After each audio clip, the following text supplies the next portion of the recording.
उत्पादन बढ़ाने के प्रयत्न हुए हैं।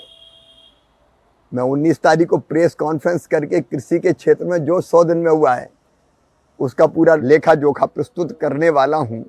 लेकिन कुछ प्रमुख चीज़ें अगर आप देखें, उत्पादन बढ़ाने के लिए 65 अलग अलग प्रजातियां जो अनाज की भी हैं, बागवानी फसलों की भी है, उनकी 109 किस्में रिलीज की गई। ये वो किस्में हैं जिनमें कम पानी लगेगा, ये वो किस्में हैं जो ज़्यादा तापमान में भी अच्छी पैदावार देगी, ये वो किस्में हैं जिनमें समय बहुत कम है। जैसे बाजरा की एक किस्म है, आमतौर पर बाजरा 110 से 120 दिन में आती है, फसल पक के तैयार होती है। इसमें 70 दिन में ही फसल पक के तैयार हो जाएगी और किसान के घर आ जाएगी।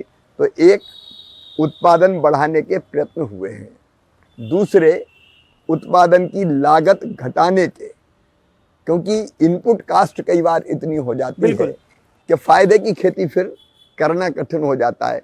तो दूसरे जो काम हुए हैं, उत्पादन की लागत घटाने के प्रयत्न हुए हैं। तीसरा, उत्पादन की ठीक कीमत देने के लिए, जैसे मैं एक ही फैसले की जिक्र करूंगा। अभी पिछले दिनों हमने तय किया कि विदेशों से जो खाद्य तेल आयात हो रहा था उस पर इंपोर्ट ड्यूटी थी 0%। उसलिए सस्ता खाद्य तेल, वो भी फैसला इसलिए हुआ था कि तेल बाजार में उपलब्ध रहे, उपभोक्ता को सस्ता मिले। लेकिन सोयाबीन के दाम काफ़ी गिर गए थे अब, और इसलिए हमने फैसला किया प्रधानमंत्री जी के नेतृत्व में कि खाद्य तेलों पर इंपोर्ट ड्यूटी बढ़ा के 20% कर दी जाएगी और बाकी सेस मिला के जो इफ़ेक्टिव होगी वो 27.5% होगी। अब बाज़ार में आप देखेंगे तो धीरे धीरे सोयाबीन के रेट बढ़ना शुरू हो गए हैं, तो किसान को सोयाबीन के ठीक दाम मिले, इसलिए फैसला किए गए। रिफाइंड ऑयल पे भी यही फैसला किया गया जो बाहर से आता है, ताकि हमारे यहाँ का बाज़ार और हमारे यहाँ का उद्योग भी सर्वाइव कर पाए। और उद्योग की ज़रूरत होगी तो सोयाबीन ज़्यादा खरीदेगा, सरसों और मूंगफली खरीदेगा, तो इनकी कीमत बढ़ेगी। हमने तय किया प्याज पे एक्सपोर्ट ड्यूटी थी 40%, वो घटा के हमने 20% कर दी ताकि प्याज और एक्सपोर्ट हो और किसान को ठीक दाम प्याज के मिल सके। तो हमने बासमती जो चावल है, मध्य प्रदेश में भी होता है, हरियाणा में होता है, पंजाब में होता है, कई राज्यों में, पश्चिम उत्तर प्रदेश में होता है। तो बासमती पर जो मिनिमम एक्सपोर्ट प्राइस थी वो 9.5% थी।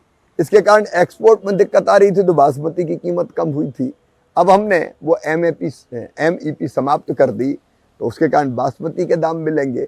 तो उचित दाम देने के लिए, उत्पादन की लागत कम करने के लिए भी और उचित दाम देने के लिए भी अनेकों, MSP तो है ही।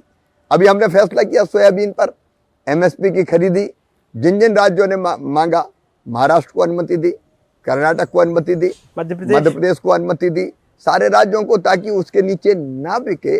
तो ऐसे एक नहीं, अगर मैं योजनाएं बनाऊंगा तो इतनी है कि सर 19 तारीख वाली बात आज पहले दिन ही हो जाएगी।